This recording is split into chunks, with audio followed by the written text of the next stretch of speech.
All right, English teacher friends. So I have a really exciting writing workshop that I'm going to present in this video.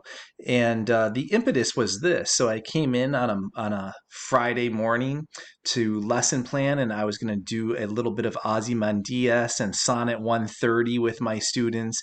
And AP kids came in and they said, "Hey, can we analyze the lyrics of the new Taylor Swift song, Anti-Hero?" And me being me, I'm like, sure, man, if you're excited about learning, why not? And it's actually a very rich song. There were so many teachable moments in there. And I have a poster in my room of all the rhetorical and literary terms and devices that we explore as we come and learn them by just exposure. And Taylor Swift taught us a few new things, which was very, very cool. So hey, kids excited about learning, I'm always game for that. So in this writing workshop, we're going to unpack the lyrics of Anti-Hero as if it's a poem, do a literary analysis writing workshop, and I'll stick to the status quo. I'll walk you through the entire process of how to construct and cobble together the essay, introduction, and body paragraphs while pulling the strings of my templates. So we'll be talking all things declarative and inverted thesis as far as the introductory paragraph goes. And then for those body paragraphs, you guessed it, we'll tackle everything syllogistically. We'll use the syllogistic method. So let's jump right in. So one of the things that I always say to teachers when I work with them is that you got to Bob Ross your instructions. So the textbook that I'm currently writing has a fantastic essential question, and I love it. And it's, what if we taught composition like Bob Ross teaches painting? I think it changes everything. And here's what I mean by that. So when Bob Ross comes onto the screen and says, "Hello, little happy people. Today we're going to paint a beautiful New England autumnal landscape with beautiful fall foliage. And in the center of our canvas, we're going to include a New England wood-covered bridge going over a babbling brook," right? He doesn't pass out graphic organizers and talk about the theory and technique of painting into the ether and into the sky. He gets to the canvas and the easel and he paints with us, for us. And I think writing instructors need to do the same thing. So in this writing workshop, you're seeing my students put together their introductions and their body paragraphs after me extensively modeling how to do this with poetry and song lyrics over the course of the academic year. So you're seeing their work completely unassisted by me, and I think it's going to be pretty breathtaking. My students did a bang up job on this, and the quality of the writing is really top notch in terms of getting the voice, the rhythm, the flow, the sophistications there. The elusive sophistication point, I think, is there. So it takes a lot of Bob Rossing, me getting to the proverbial easel and canvas and painting with my students and saying, before class, I wrote 3 inverted theses for you. Here they are. 1, 2, 3. Talk my way through it, open up the lid of my brain, and literally show them how to do it. And then in turn, it demystifies the writing process and they can do it themselves. So our first question is this: how do I write the introduction? As always, you can declare or invert, but here's the kicker, right? Here's the caveat. We know that we're doing literary analysis, and a lot of you are very familiar with my work. We know for literary analysis that we're always going to invert the thesis, right? For rhetorical analysis, we declare. For literary analysis, we always invert. So all FRQs on the AP Lit exam, you can use my inverted thesis template. So for AP Lang, we declare for rhetorical analysis, so FRQ2 on the Lang exam. And then for synthesis, argument, and persuasion, it's a 50-50 coin flip. And I got a ton of stuff in my YouTube channel to go over that if you want to do a deeper dive. But for tonight, for this video, we're just going to do the inverted method. So here's the kicker too. Implicit in every FRQ prompt, so FRQ1 and FRQ2 on the AP Lit exam, are 2 questions. What is the authorial intent, and how does the author construct meaning? So if students get the answer to both of these questions, they're guaranteeing themselves the thesis point. Couple that with a correct read and ascertainment, a correct ascertainment of the author's purpose, and they're out of the gate with blazing speed if they can cobble together a couple of other things, nuanced things that I teach. So in terms of putting this together in the introduction, here's what my students do. They take 3 sentences to answer the question, what is the authorial intent? And 1 sentence, how does the author construct meaning? Whenever you're answering the question, how does the author construct meaning, you're dropping the thesis statement.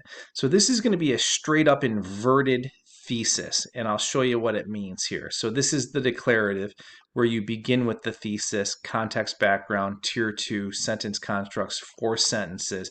But we're gonna skirt this one and go here. So you end with the thesis in inverted. So the first 3 sentences is what is the author's intent? What is the authorial intent? Last sentence, how does the author construct meaning? So the template for my introductory paragraphs is always 4 sentences long while the training wheels and scaffolds are up.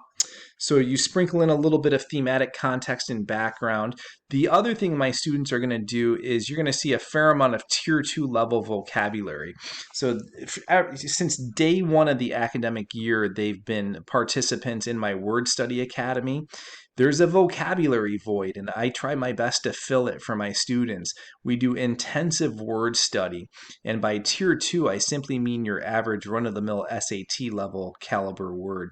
So they don't overdo it. They stay in their wheelhouses. They don't sound pretentious. They don't sound contrived. They stay in their lane. And there's a good mix of this, like a nice teeter-totter balance between the colloquial, the vernacular, and the academic for that pizzazz, the flair, the spunk, right? Sentence constructs. This is all part and parcel of something that I call a nuance academy. I'm pretty old school, pretty hardcore about grammar, punctuation, and syntax. So I do a lot of that in my Nuance Academy with my students. But I also teach them how to construct their sentences and how to manipulate their syntax. Strunk and White, in their seminal text called Write It Right, make the assertion in rule number 18 that there's 12 different ways to construct a single sentence. And my students have practiced and practiced and practiced all 12 of those constructs, so they can wield some nice, supple, flowy sentences with purpose, right? So oftentimes with struggling and emerging writers, they overuse independent clauses or the short, simple declarative. In the student samples you'll see here, you're not going to see that. You're going to see really good voice rhythm and flow, and some pretty expressive syntax in there as well. Which usually you only talk about in creative writing class, but I talk about it in expository writing all the time too. And as I already said, 4 sentences. So end with thesis, context, background, tier 2, sentence constructs, 4 sentences. Let's take a look at a couple. So just to recapture this, first 3 sentences, what is the authorial intent? Last sentence, how does the author construct meaning? So that's going to be the thesis, the last sentence. So look at this. Most teachers talk about this in terms of universal truth or universal theme. I've heard some teachers call it the exigence of the song. What's the main point? What's the gist? However you want to phrase it to get kids to write a good, hardcore, thematic encapsulation in this opening line. So here it is. Self-understanding does come about without a great deal of introspective. But for most people, especially when their reflections find fault with their core essence, they seek to change and become a better person. An anti-hero, on the other hand, persists in the narcissistic carnage their actions garner regardless of the outcome or impact. So we're 3 sentences in. Construction of meaning is the next sentence. Taylor Swift touches upon this fact through honest self-deprecation and a series of parentheticals. So in the end here, instead of doing the literary terms dumping ground, I have my students focus on like the 2 most salient, germane, pertinent, relevant literary terms that construct the big meaning of the piece. And this student's talking about the characterization of the anti-hero, the words, the diction they use to characterize themselves, that self-deprecating manner, and then the syntactical feature of all the parentheticals. So those two things coupled get to the construction of meaning. So take a look at this. So in terms of tier 2, you got good words, introspection, I like core essence, narcissistic, carnage, garner, impact, self-deprecation, parentheticals. So don't overdo it. You know, like I said earlier, you got to stay in your wheelhouse, and this kid definitely does that. But look at the sentence complexity too. Again, nothing over the top, but one of the things I don't like to see in student writing, especially in the introduction, is a lot of parallelism of sentence constructs. So especially if they're short, simple, declarative, or independent clauses, because that tends to yield a very chop, chop, chop, chop, chop, chop, chop, chop, chop kind of flow. And we don't want that out of the gate. So speaking of that gate, this kid's off to a blazing start. I think any AP reader would look at this, and even a non-AP class, Gen Ed, on-level class would say, wow, this is really, really good. And my students do this all day long. So here's student number 2 going to manipulate the 3+1 template of 3, what is the authorial intent? 1, what is the construction of meaning? Our self-image, as it gets constructed by our internal monologue, essentially determines what we become. And that's like the whole exigence. That's the aha. That's the pith of the song, right? That's it boiled down into one sentence. It's the law of attraction at play. If one thinks self-destructive thoughts, their world will get painted with the according color palette. And the opposite can be said of happy self-thoughts. Taylor Swift touches upon just how anti-heroic it is to ignore the voice of better reason through a series of paradoxes and syntactical maneuvers. So drop the terms. And again, this student did 2. So the paradoxes and then the syntactical manipulations in the piece. And again, vocab is nice. Without overdoing it. I really like palette, the color palette. Get painted with the according color palette. That was really nice. Good use of the dash, right, for some syntactical manipulation and some, altered sentence flow. So all pretty good. Doing the exact same thing. 4 sentences, 3+1. Student number 3 is going to follow, again, the exact same template, the inverted template. Start with the universal truth.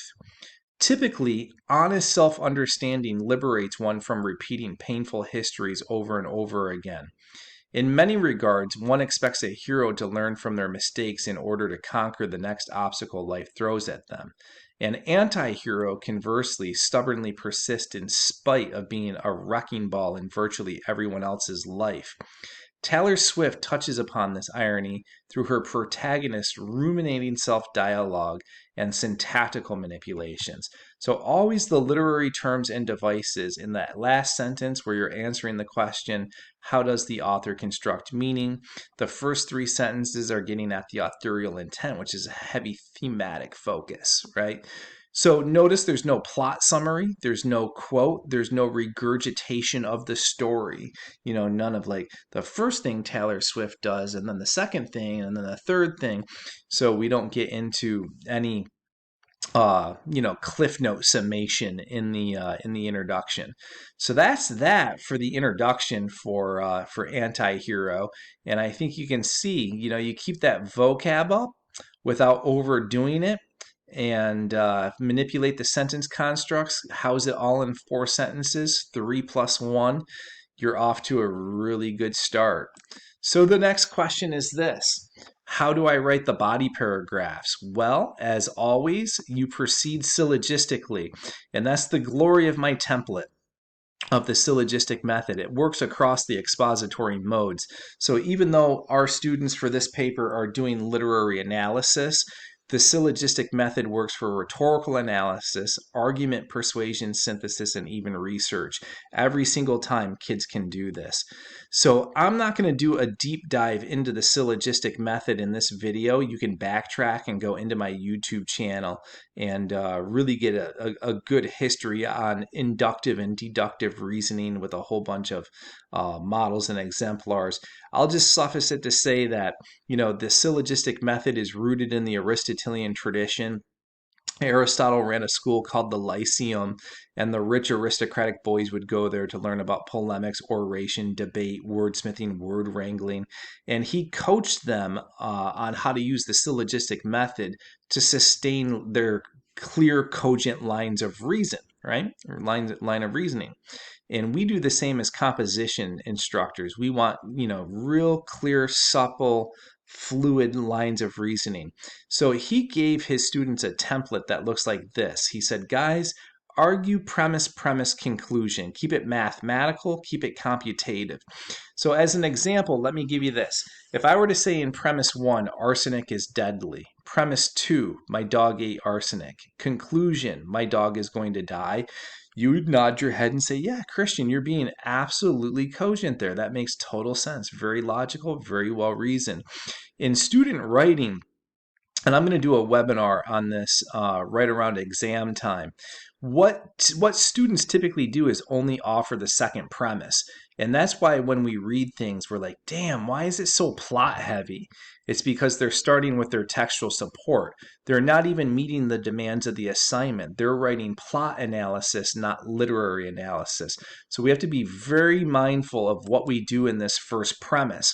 And by definition, the first premise in literary analysis is going to be an argument containing terms and devices. Right. The second premise is going to be the textual support, where we teeter-totter balance the quoting and the paraphrasing, and the conclusion of the syllogistic body paragraph. So not the conclusion paragraph of the essay, but the conclusion of the syllogistic body paragraph is where the textual analysis comes, and it's the links, the promise, the echo. You got to go all the way back to the thesis, all the way back to the prompt.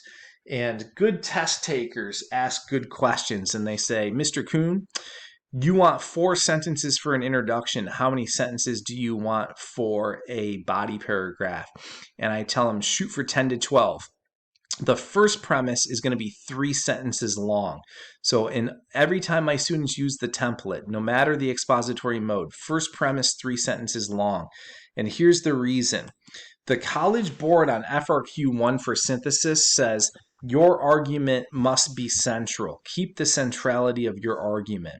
And I think that's a good rule for all expository writing, because all expository writing is an act of argumentation. So we're arguing even though we're doing literary analysis. So I want that argument to be central. So look at the first 3 sentences here. And students ask good questions. They always ask good questions. And they often say, where do I begin? And I say, start where Swift begins. Literally, start right where Taylor Swift begins. So you'll see my students begin their first body paragraph with clauses like this, right from the onset. It cues the reader into knowing that you have a chronology, that you have a sequence, that you're going to be organized, and that you're going to sustain the line of reasoning. So that's a very good opening segue. All right, so we're going to focus on the first few things that Taylor Swift does in 3 sentences. This 3-sentence shift here also allows us to break a very detrimental pattern in student writing that I see at the AP level. And in gen ed classes, on-level classes. Students will do 1 paragraph diction, 1 paragraph tone, 1 paragraph syntax. Can't do that and get sophistication points. Can't do it. So you're going to see my students multitasking in here. They're going to take terms and devices, plural, and link them together and make meaning out of them. So look what happens. Right from the onset, Swift's narrator gets bogged down in the self-deprecating ethos of someone undeterred to change their erring behavior. So we got the characterization. The student said ethos. Totally fine. We're doing literary analysis, but you can borrow rhetorical analysis words as well. It's all good. We know we're doing characterization. So the parentheticals offer an aside, almost an acknowledgement of wrongdoing, but a simultaneous shoulder shrug of not caring and marching forward regardless. Rawly self-critical and inwardly aware, the anti-hero just kind of narcissistically moves through the inertia of their wrongdoings in spite of knowing better. So at the end of every first premise, I ask the student, what are you promising? Because the first premise is a promise. And if we look, it's, I promise you an analysis of characterization. I promise you an analysis of syntax. And then down in here, I promise you an analysis of the theme, right? And even more so, some of the characterization, right? The thematic characterization. So we got characterization, syntax, theme. And you might even, by virtue of this, be able to get into some tone. So since you talked about characterization first, in the fourth sentence, you got to get into characterization. Go get a quote. We'll get the best quote to show that characterization. So look at this. Immediately, the narrator announces their paradoxical nature in that they have this thing where they get older, but just never wiser. All right. We quote, we analyze. In context, this is an undermining comment given how introspective the anti-hero is. In fact, the comment is paradoxical. On one hand, the narrator is fully aware of their misgivings and shortcomings, but on the same side of that coin is the acknowledgement that this is a tale as old as time. Now, one of the things my students do well is they don't take big, huge, gargantuan quotes. They use a template called the 5-word rule. If a student places a minimum of 5 words in front of the quote and keeps the quote small, it should sound conversational, as you see here, sometimes you got a bracket, and that's totally fine. All right, so we got a lot going on here with the ethos, with the characterization, and by virtue of that, kind of the thematic logical strand. So the second thing we talked about in the promise was the parentheticals. So now we got to go talk about the syntactical arrangements here and how those construct meaning. So let's transition. Placing this in parentheses is interesting in that it literally is a comment spoken to the side of the main narrative. Further, the anti-hero knows that their stuff is growing old because they watch as they're leaving because they got tired of their scheming, right? So more quotes, more paraphrases. That's the thing, teeter-totter balance, the quoting, the paraphrasing, the analysis. So I'm out of room on this slide. I'm going to continue on to the next. We quoted, we analyze. This does not sound like someone who's going through life unself-aware. Conversely, and this is the irony of the situation, the narrator knows full well that they're the problem. It's them. Everybody agrees. All right, so lots of support, lots of analysis. So let's go back. We still have this third promise here. So we got to get some quotes and some paraphrases for this as well, right? So let's see where this heads. This particular anti-hero has provided a lengthy litany of their downfalls, but regardless, they proceed through their days a monster on the hill. Whether it be the covert narcissism or the exhaustion of always rooting for the anti-hero, the narrator knows that their crappy treatment of others is the root cause as to why the tale is as old as time. And this is good so far. So there's plenty of support, plenty of analysis, and this is what I mean. Don't quote dump. Just tease out the diction, right? So everything needs to be germane. So you need the best quotes and paraphrases for the ethos, the characterization, the best quotes and paraphrases for the parenthetical arrangements in the piece, and the best quotes and paraphrases for the theme and further the characterization. So all throughout this second premise here, there's plenty of quotes, plenty of paraphrasing. One's not done more at the expense of the other. Look at the conclusion of the body paragraph.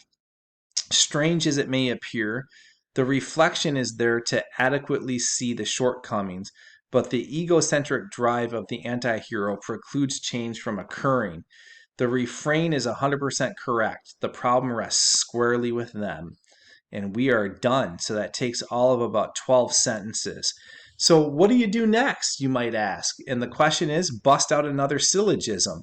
So there's still the whole rest of the song that needs to be analyzed. There's still a lot of literary terms that have not been analyzed and assessed yet. So reload 3 sentences for that first premise. Get some new terms, new devices, new quotes, new paraphrases, 10 to 12 sentences every single time. So hopefully you found this to be useful. I would like to cobble together a couple of other videos using Taylor Swift's lyrics, because that album is pretty good, and students are loving it. So if you got questions or want to try your hand at Bob Rossing some of your own samples, or if you want the slides, feel free to give me a line at teachingwritingcoach@gmail.com. And also note that my Teach It Right 5-week mastermind, my self-paced course, all my PDs are going to be offered through the National Writing Project going forward. So we teamed up. This is great news for people that need PD hours, and you can check out all of our offerings at www.teachinghowtowrite.com. So every month we're going to be doing a webinar. Some are free, some are not. Just to give you a flavor of some. So in November, we're going to do my alternative grading methods. In December, we're going to do teaching line of reasoning using children's literature. I'm going to be doing some on my Plato's Plato discussion modality, AP strategies for success as we get around test prep time. And yeah, just all the little various irons that I have in the fire. So hopefully you found this to be useful. Be well, happy teaching, happy writing.